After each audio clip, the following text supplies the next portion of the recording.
Welcome to the AI Innovations Weekly News Roundup. My name is Blaž and here are this week's top stories in AI. OpenAI presents the advantages of GPT-4 over human content moderators. What does that mean for their job safety? Kneron unveils their latest neural processing unit, promising twice the energy efficiency over its competition. But will it be enough to replace nVidia as the market leader? AI may have reached its peak according to the Gartner Hype Cycle. What does the cycle tell us and what does that mean for the future of AI? OpenAI acquires Global Illumination, known for their work at some of the biggest tech companies in the industry. What are OpenAI's plans for their newly acquired company? Let's get straight into the first top story. Last week, OpenAI published a blog post on their website titled Using GPT-4 for Content Moderation, in which they discussed how they use GPT-4 for developing content policies and moderation decisions. According to the authors, this enables more consistent content labeling, a faster feedback loop for policy refinement, and less involvement from human moderators. Now, that might just sound like a nice way of saying that most content moderators will become redundant, until you realize that being a content moderator can be a particularly difficult job. Moderators are tasked with evaluating an enormous amount of content which is posted online by billions of people every single day. As such, they can be exposed to extremely explicit content like violence, abuse, sexual, and other illegal activities. This can reportedly leave moderators with lasting trauma or mental illnesses, with some even reporting PTSD, also known as post-traumatic stress disorder. This is especially true on larger platforms like Facebook and X. Another problem with human moderators is also the fact that every moderator is its own person with its own views and will interpret rules differently to others. This can lead to content being flagged inconsistently between different moderators. OpenAI hopes to mitigate these problems by using GPT-4, its latest publicly available large language model, or LLM for short. Let's take a look at how this can be accomplished according to OpenAI. First, a policy guideline and a golden set of data needs to be written by policy experts. This golden set acts as examples which are labeled manually according to the policy. For the second step, GPT-4 is prompted to read the guidelines and label the golden set according to said guidelines without seeing the correct answers. Third, all of GPT-4's answers are analyzed by a moderator. If there are discrepancies between the golden set labels and GPT's labels, the moderator can ask GPT-4 to come up with the reasoning behind its labels, analyze the ambiguity in policy definitions, and provide further clarification in the policies. The second and third steps are repeated until we're satisfied with the quality of labeling. The benefit in using GPT-4 is that the language model can be noticeably more consistent in its labeling compared to humans, as was pointed out earlier. According to OpenAI, the GPT-4 labeling quality is on par and sometimes even better than human moderators with light training. It is, however, still outperformed by well-trained moderators. The other benefit is that the AI would decrease the mental strain on human moderators and the time required for policy changes. To quote OpenAI, "A content moderation system using GPT-4 results in much faster iteration on policy changes, reducing the cycle from months to hours." One thing that OpenAI didn't mention, however, is that using AI for moderation would significantly reduce the time needed to actually evaluate the content once it's up and running. Now, I can't help but feel like this would also mean that the content could be evaluated before it even hits public view. And I think that's a good thing, since the amount of policy-breaking content hitting the public eye would be reduced. Of course, nothing comes without its limitations. AI language models can be subject to biases introduced into its policies through training by a biased moderator, whether purposefully or not. The language model will therefore still need to be monitored by human moderators. Even so, the actual workload for manual moderation would be significantly reduced, so we can expect a lot of moderators to become redundant. I hope they're stocking up on WorldCoin. Jokes aside, OpenAI is reportedly investing a lot of money into research on Universal Basic Income, or UBI for short. The founders believe that we will be able to pay universal basic income to everyone with the profits AI will create. I somehow doubt the solution would be so simple, but I'd love to hear your thoughts in the comments below. Back to the topic at hand. OpenAI made a slight dig at constitutional AI in their blog post, claiming that using GPT makes moderation much simpler since it relies on platform-specific content policies. For those of you who don't know, constitutional AI was designed by researchers at Anthropic. a rival AI company that recently released their own LLM chatbot called Claude 2, which they are promoting as being more ethical than ChatGPT. This is because of the fact that it follows a constitution and therefore follows its own internalized judgment. An article on VentureBeat mentioned that GPT-4 could be helpful to media organizations with their long struggle with effectively moderating reader comments on articles, as it is important for them to retain any form of freedom of speech when it comes to discussions, though unfortunately that might not be in the interest of all media companies, especially when it comes to government-funded media. Finally, I'd like to touch on another topic pointed out by the article. They point out the irony in the fact that OpenAI is promoting GPT-4 as a way to ease the mental burden on content moderators, while OpenAI itself employed human content moderators in Kenya through contractors, according to Time magazine and the Wall Street Journal.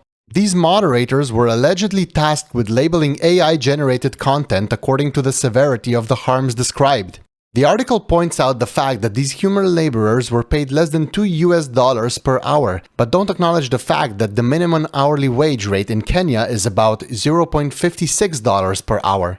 Now, I don't know about you, but if I'd be earning 4 times the national minimum wage, I'd be a very happy man. They also point out that many of these employees experienced lasting trauma, such as one employee suffering from recurring visions after reading a particularly graphic description involving a dog and a child. I'll leave the rest to your imagination. Now, as far as I'm concerned, I don't think OpenAI did anything particularly wrong in this situation. These traumatic experiences seem to come with the job of being a moderator. If anything, it seems like OpenAI learned from these experiences and is actually proposing a solution to this problem, although at the cost of many moderators' jobs. I'd love to hear your thoughts about this in the comments below. In other news, Kneron has unveiled their latest processing unit, claiming drastically improved energy efficiency over their previous unit and their competition.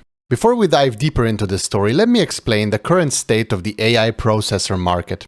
Currently, most AI models are being trained on nVidia's A100 and H100 GPUs, or graphical processing units, which means that nVidia is completely dominating the market. There are rumored to be around 432,000 of these GPUs, with demand still increasing. Each of these can cost up to $40,000, which means we're looking at $15 billion worth of GPUs.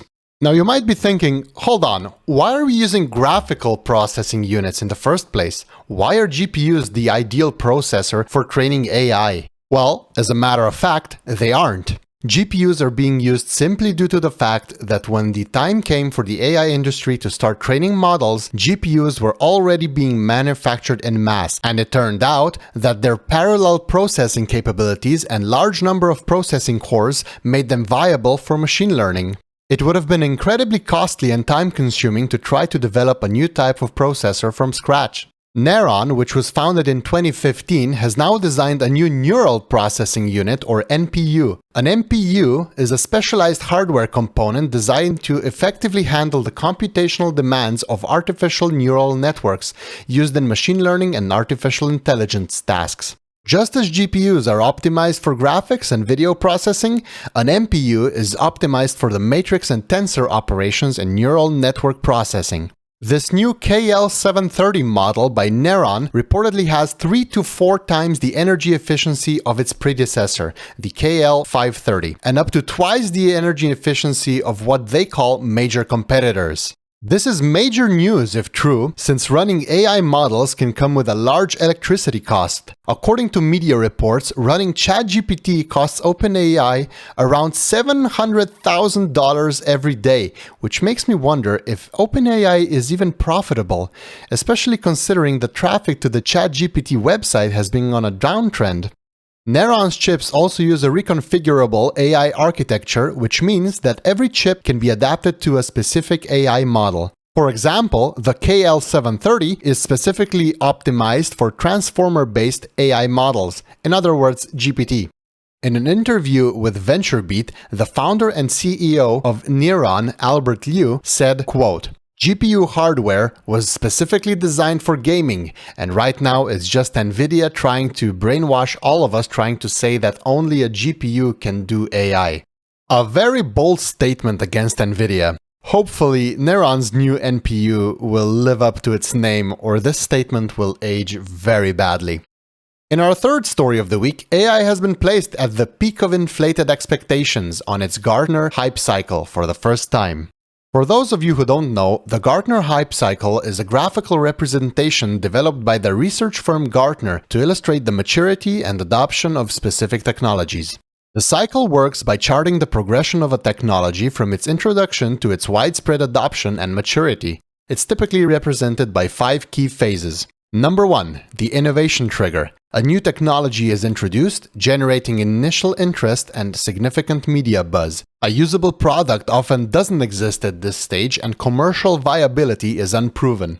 Second, the peak of inflated expectations. As more people become aware of the technology, expectations and hype rise, sometimes leading to unrealistic expectations and predictions. There are many success stories as well as many failures. Number 3. The trough of disillusionment. When the technology fails to immediately meet these inflated expectations, disappointment sets in and interest wanes. Investments continue only if the surviving technology providers improve their products to the satisfaction of early adopters. Number 4. The slope of enlightenment. As businesses and individuals begin to understand the practical applications and limitations of the technology, a more realistic view emerges and the technology starts to see more steady, purposeful adoption. More enterprises fund pilots, but conservative companies stay cautious. And lastly, the plateau of productivity. The technology becomes widely accepted, leading to mainstream adoption, proving that it has real-world benefits. The hype cycle is useful in multiple ways. It separates hype from the real drivers of a technology's commercial promise, it reduces the risk of your technology investment decisions, and it compares your understanding of a technology's business value with the objectivity of experienced analysts. Gartner has now placed AI at the very peak of inflated expectations. In my opinion, the AI hype cycle started with OpenAI's early releases of DALL-E, that being the innovation trigger. The hype got kicked into high gear with the release of ChatGPT 3 and 4, boosting it all the way to the peak of inflated expectations. I believe we're already descending towards the trough of disillusionment, as traffic to ChatGPT has been on a decline for months. I expect this is simply because many people tried ChatGPT out as a new toy due to the hype, but couldn't find an actual everyday use for it. It seems to me that most companies, around 75%, are right now banning ChatGPT and AI due to it being a cloud service, which is a valid concern to say the least. There are, however, some companies that are embracing AI and developing actual uses for it. I think it's undeniable to say that these companies will eventually make AI climb along the slope of enlightenment and finally settle at the plateau of productivity, proving its everyday use and commercial viability. One thing that does worry me, however, is that this might mean a price reversal for large tech companies like Google, Microsoft, and Meta, as part of the reason for the current uptrend was caused by the AI hype. This is, of course, not financial advice.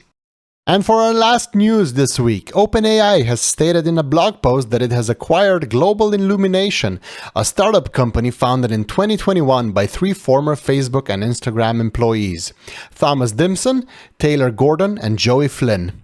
The company has been reportedly leveraging AI to build creative tools, infrastructure, and digital experiences. The team has made contributions to Facebook, Instagram, YouTube, Google, Pixar, Riot Games, and other notable companies. Thomas Dimson is said to have authored The Algorithm on Instagram, according to his X-bio. An impressive resume, to say the least. OpenAI says they will be put to work on their core products, including ChatGPT, and I think this is a healthy sign of growth for OpenAI. So that concludes today's weekly news roundup. Make sure to like, subscribe, and hit the bell icon if you enjoyed the video. I'd also love to hear your thoughts in the comments below. My name is Blaž, and thank you for watching AI Innovations. See you in the next video.